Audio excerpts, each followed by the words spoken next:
Morena, please let us be silent as Frank plays the Prelude, which is Prophecies by Philip Glass.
Thank you, Frank. Welcome to all. Tēnā koutou te whānau o Unitarians o tāmaki makara.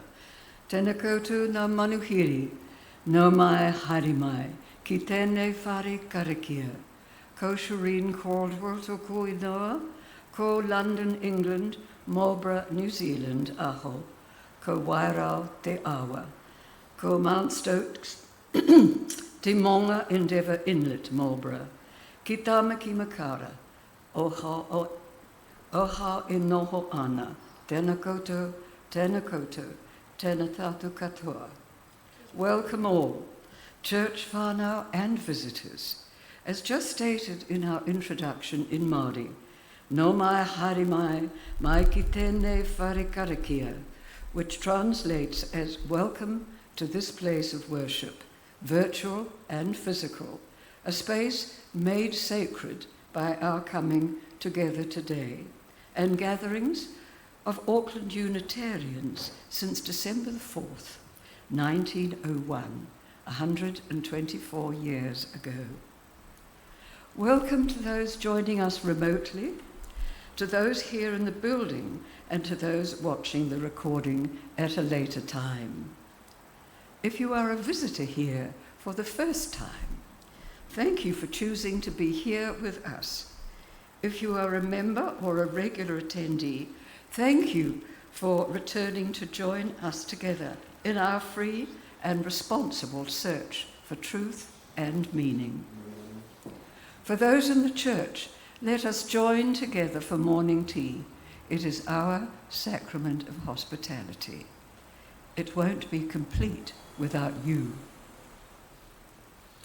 If you are a visitor with us this morning, you are thrice welcome. Come, let us worship together.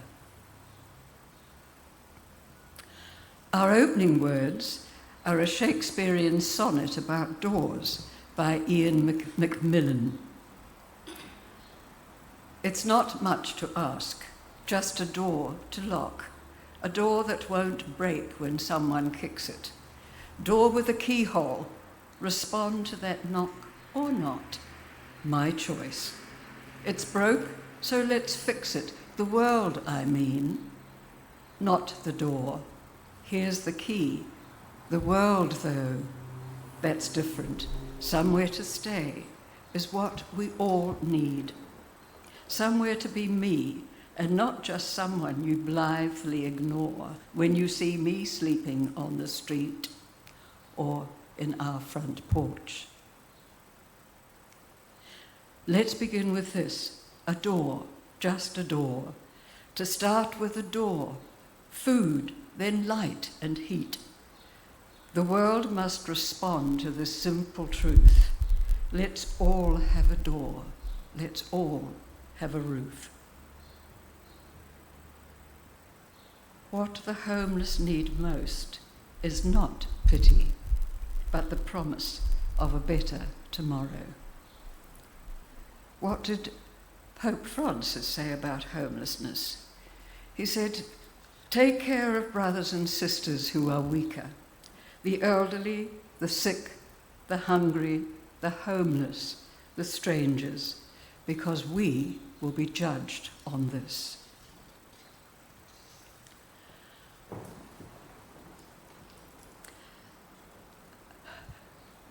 Could I ask Maria to come forward and light the chalice?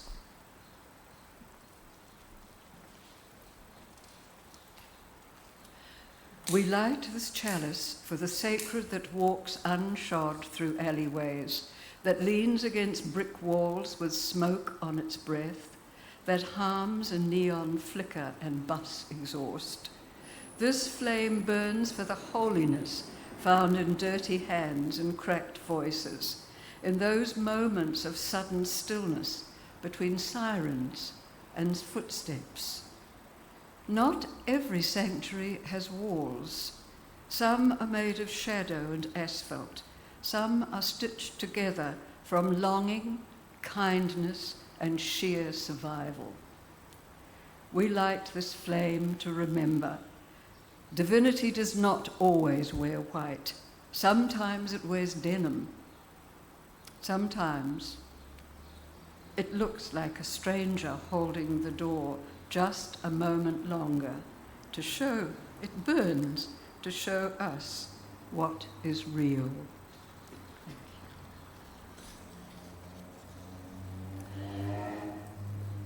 Please say with me the covenant which Ted will now put up on the screen.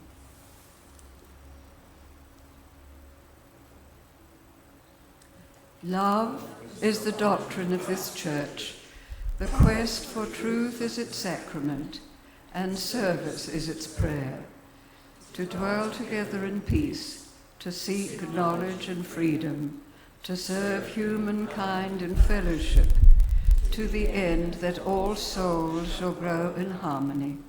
Thus do we covenant with each other and with our God. Now it's time for joys and concerns, and we pause at this point to hold and honour the very personal joys and concerns of the congregation. You are invited to come forward, light a candle, and share yours with us, or simply to come forward to light a candle in silence. We will start with those who are in church and alternate with people on Zoom.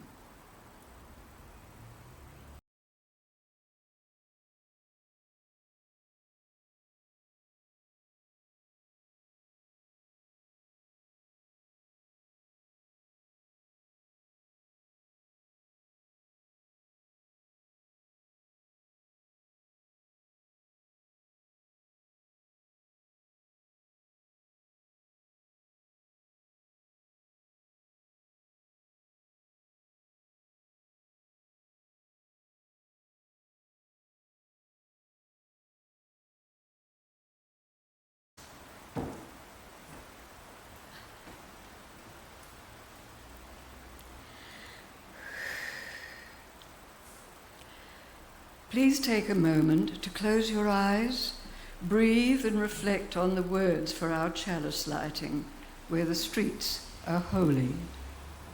I'll sound the gong after 1 minute.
Merge Café in Auckland has a history rooted in supporting the city's homeless community, evolving from the traditional Airedale Community Centre soup kitchen that operated from 1885 to 2010. In 2010, Lifewise New Zealand, a member of the Methodist Alliance, transformed the soup kitchen into Merge Café as a social enterprise, aiming to address homelessness through a more empowering approach that provides dignity, choice, and community.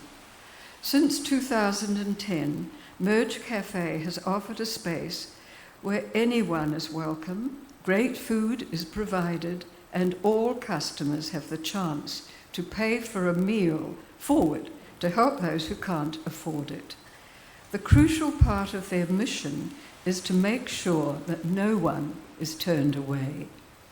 The cafe is also a hub for community support, providing a welcoming space, access to peer support, and advocacy services.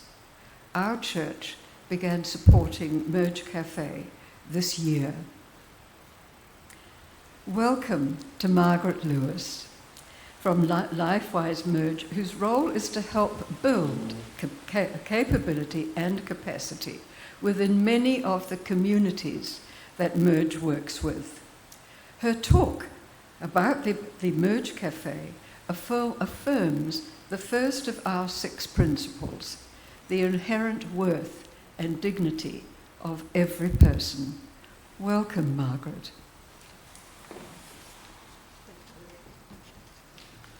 Where would you like me to speak from? Here? It's probably easier here because the microphone is working.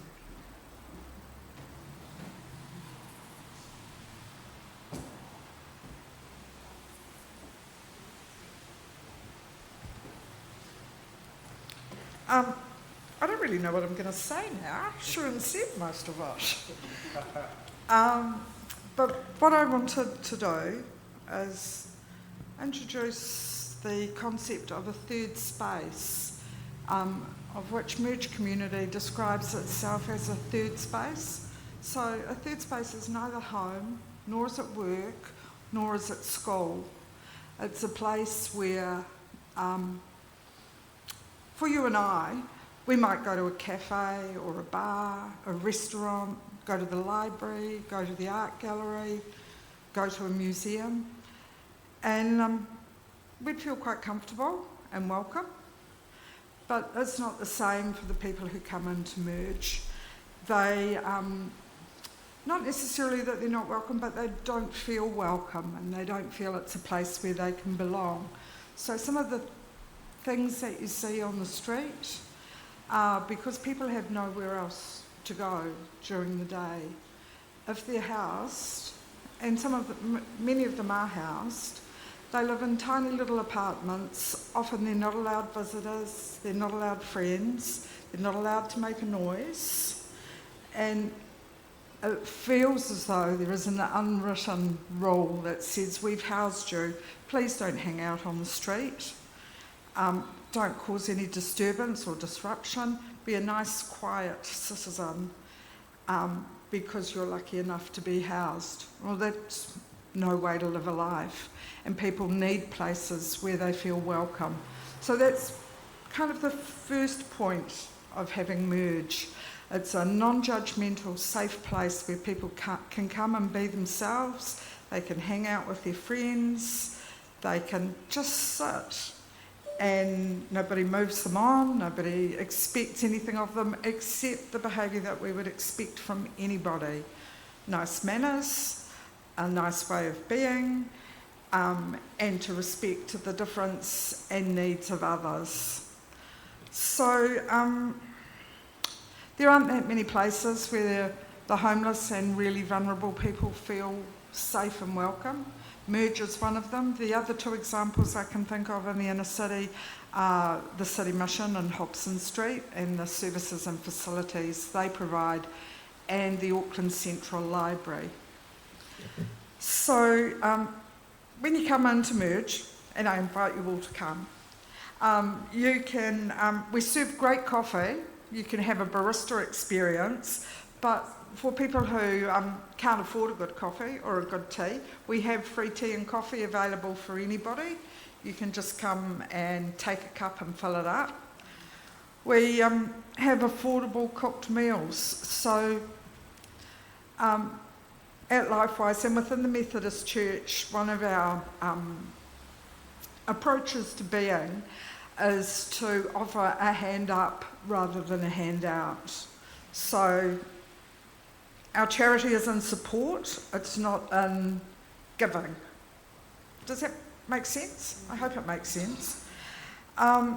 So we have a cooked breakfast for people. You can buy bacon and eggs on toast with a sausage for $5 or an omelette for $5. We have hot lunches so people can have an affordable hot lunch every day, both vegetarian and meat-eating options. They're $5 each. Now, the true cost of that is $15 a meal, and so we're never going to make our fortune.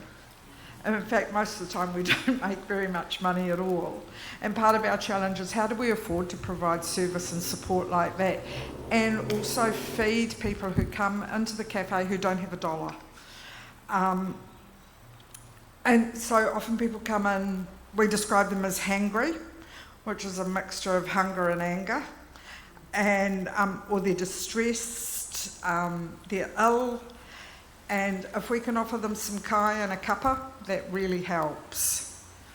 In the cafe itself, we start the day with karakia, and that sets a really beautiful wairua within the cafe. And every day at 7 o'clock in the morning, it's a reset. So the place is blessed. We also offer free Wi-Fi.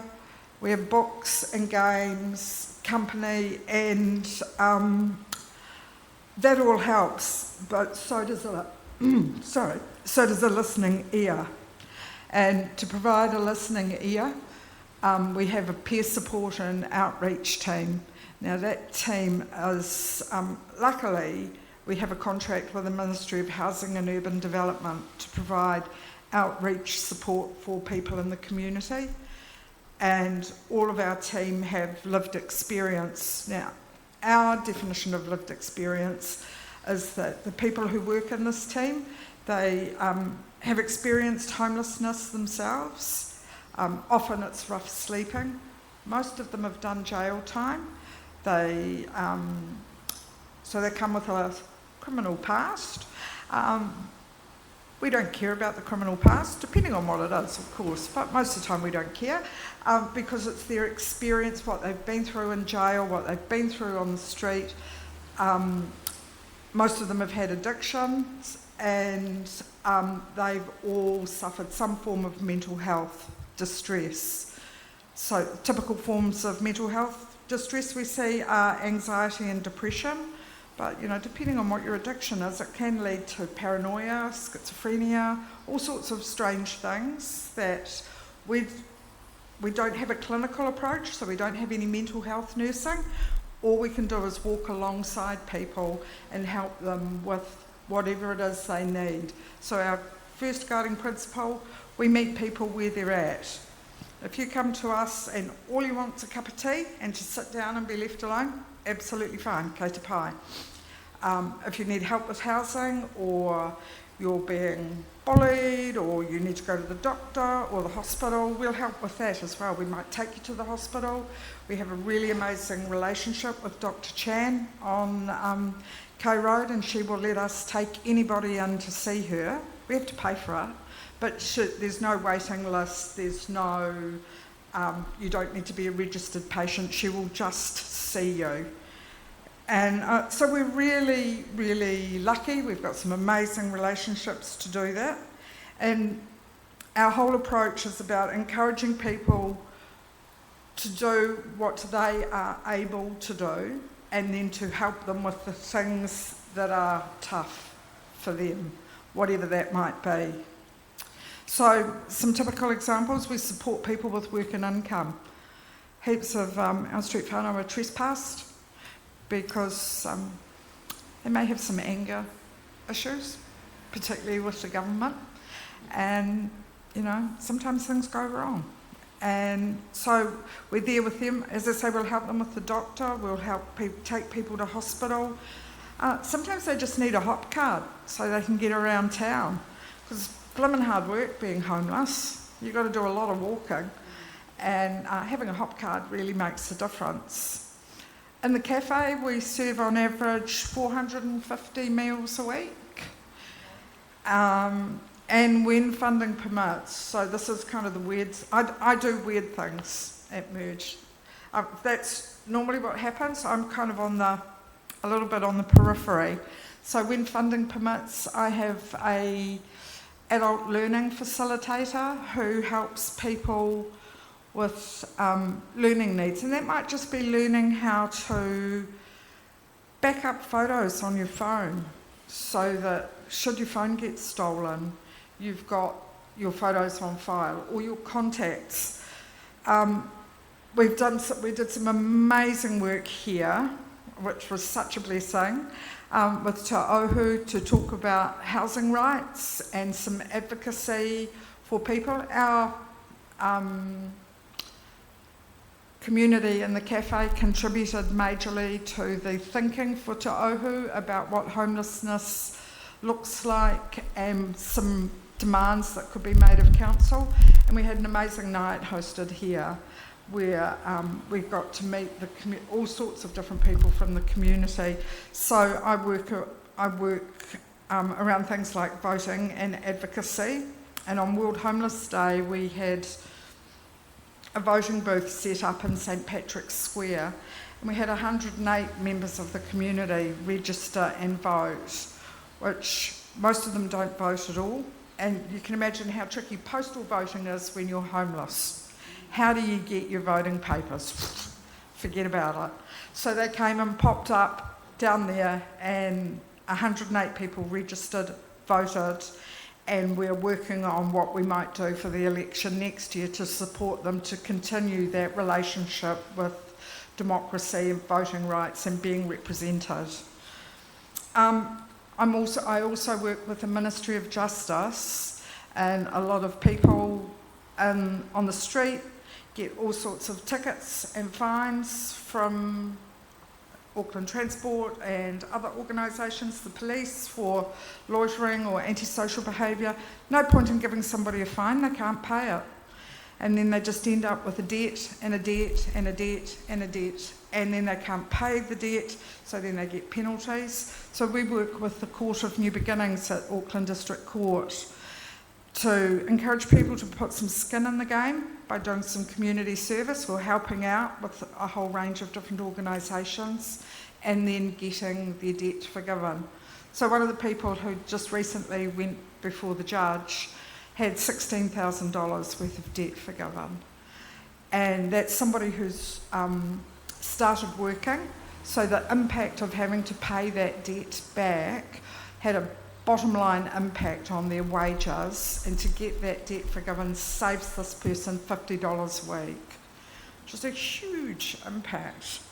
I'm also working with Westpac because a lot of our whānau don't have access to a bank account for all sorts of reasons. So what ends up happening, the only way you can get your work and income benefit is it has to be banked into a bank account. And so they will put their money in somebody else's bank account, and then they have no sovereignty over the money that the government has given them for their own ability to live. Fundamentally wrong. And so we're working with Westpac to do that. And I mean, that's just kind of a description of some of the things we do. My role is to do whatever the times demand and whatever we have the resources to deliver and whatever people need, which is kind of a reflection of John Wesley, who, I can only paraphrase it because his quote is so long, but the bottom line bit, or the bit that resonates with me, is do all the good you can. So yeah, hopefully that kind of sets a little picture. Oh, I forgot to tell you, what are we going to ask you to do? So the cafe runs at a loss. Calvin, our chef, needs whatever food people can give. So if, as the congregation, if you want to bring perishable and non-perishable food along to service on a Sunday, Calvin will come round on a Monday and pick it up. It could be excess produce from your garden, if you're lucky enough to have a garden and like growing and grow way too much. Could be just some pasta or some rice or whatever you feel is appropriate to give. And the biggest thing, we hate saying no, we can't feed people, and the only way that we can feed people who come in without money is to use a pay it forward card. So I've been talking to the church about how we might do that, and if you guys want to, you can either individually pay online for a pay it forward card, and it will sit behind the counter in the cafe, and when somebody comes and asks for a meal, we'll be able to go, well, this one's gifted to you from the Unitarian Church, and we'll just have the cards there.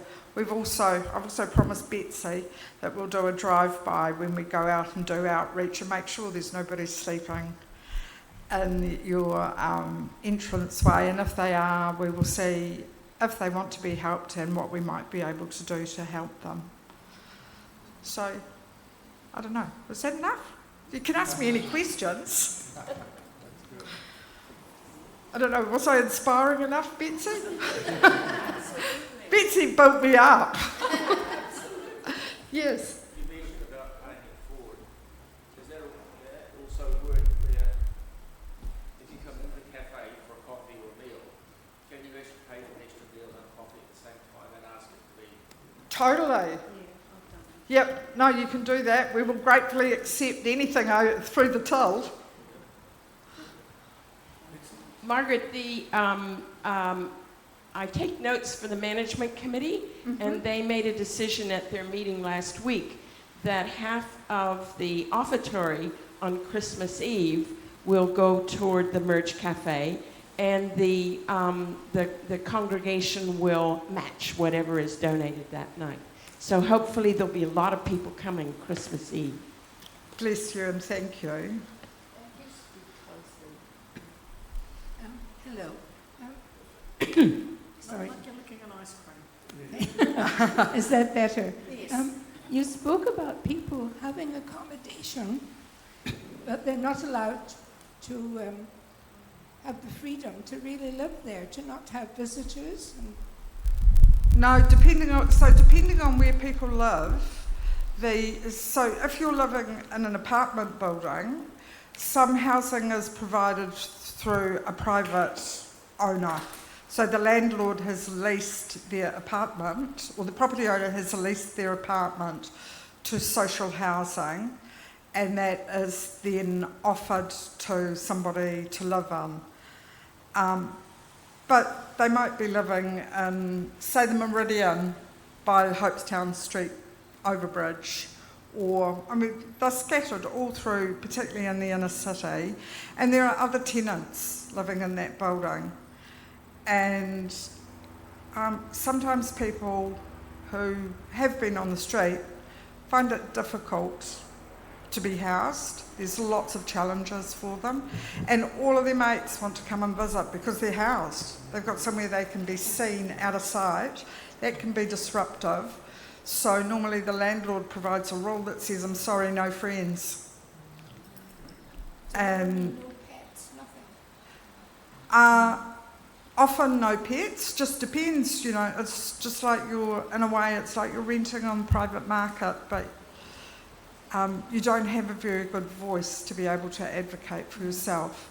And often you don't have that many choices about where you might be able to live. So that's not really a home. In some cases it's not, it's just a house. It's just a place where they live. Other times, the intention is that everybody is has the right to a decent home that is fit for purpose, that is warm, that is safe and secure, where you have some security of tenure, and it is local, so you have access to facilities and resources. But, on a day like today, because it's raining now, the people who are sleeping rough will be either sheltering in doorways on some cardboard to keep their bums warm, or they'll be in hidden, out-of-the-way places where nobody can see them, but they'll be getting wet, and their things will be wet, and they don't have a way to get them dry until Orange Sky Laundry comes around with the washing machines and the dryers. Thank you. Anyone online, Ted, who would like to ask a question? Not yet. Feel free, onliners, to ask me anything you like. I have a question in the meantime, which is, I suspect that some gifts of food are more helpful, useful, popular than others. Are there any guidelines on what's most useful and least useful? In terms of donating to the cafe, the chef will use absolutely anything. He's like rice, pasta, bread, fruit and vegetables. Fruit and vegetables are the most expensive things and are the biggest piece of his bill. Any protein, any meat, all of that is amazing. And just whatever takes your fancy. Flour, sugar, butter. Oh, butter. But don't we all feel that way about butter? Cheese. Oh. Is there any I'd just like to attest, Angela and I can attest to the fact that the coffee is really good. Yeah. Luckily, we're supported by Miller's Café, who are on Cross Street. Craig is incredibly generous to us, like you guys are to us as well. We have some very generous and kind neighbours who care about people.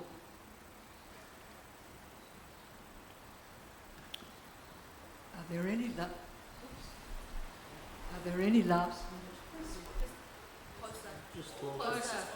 Like you're licking an ice cream. Are there any last-minute questions? I still can't turn it on. I will stay for morning tea, so if you want to have a chat, feel free. So there is one question from Zoom. Perfect. Maybe you could repeat the question so she doesn't. The question is, how are the carers? Two questions. How are the carers cared for, and what are the parking issues? And what are the parking? Parking. So we're just by the overbridge. There's some street parking in House Street at the top. There's about 10 car parks up there. The Pacific Island Church in Edinburgh Street has a parking where you can pay to park. Their backyard is a payable car park during the week. There's also parking in Edinburgh Street and down around there. It's just a matter of kind of following your nose. And there's the Wilson's car park. That was that one. The carers, how are the carers cared for? So all of our support workers have access to what is known in the industry as supervision. So they have access to trained counsellors who can help them help oversee their general practice, and in times of crisis are available to do crisis support. So sadly we had somebody last week who died, who was was being supported by one of our peer workers, and she was the person who found this person dead. So, you know, she's got 5 days off work, which she just needs just to deal with the immediate trauma. And then there's support and supervision as much as she needs until she feels better in herself. And we have a really supportive team environment as well, so we all support each other. Yes? How are the staff paid? How are the staff paid? Oh, how are staff paid? We're on payroll. So our peer support team are funded by the Ministry of Housing and Urban Development. We have a 3-year contract with them to do outreach and support work. I depend on philanthropic funding, so there's no government funding for the work that I do. Our chef and kitchen staff, their wages, we get really generous support from Foundation North and the Lotteries Commission. So it's a mixed model of income for their, of which a large part is philanthropic. Any other questions, people? You can be as nosy as you like over morning tea. Thank you. Thank you all. And thank you for your kindness and generosity.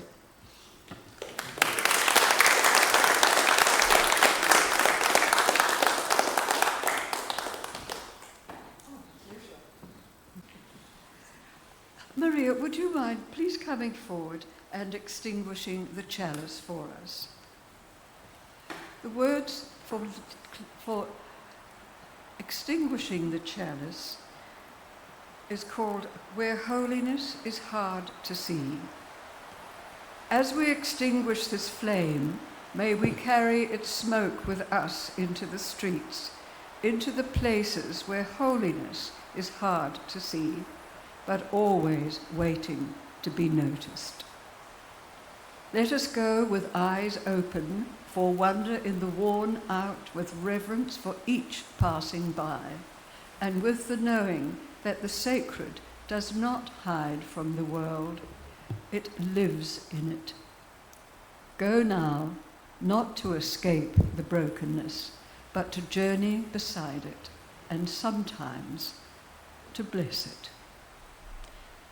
Please join me in the closing words that we have now extinguished the flame, but not the light of truth, the warmth of community, or the fire of commitment. These we carry in our hearts until we are together again. Namaste. Our closing words are by Cheryl Block. As we go forward into this frightening, exhilarating, confusing, and miraculous world, may we offer our comfort to the afflicted, our love to those who are lonely, and our wish for all to be safe. Frank will now play the Postlude, which is Tears of the Kingdom by Manila Katolka. Thank you, Frank.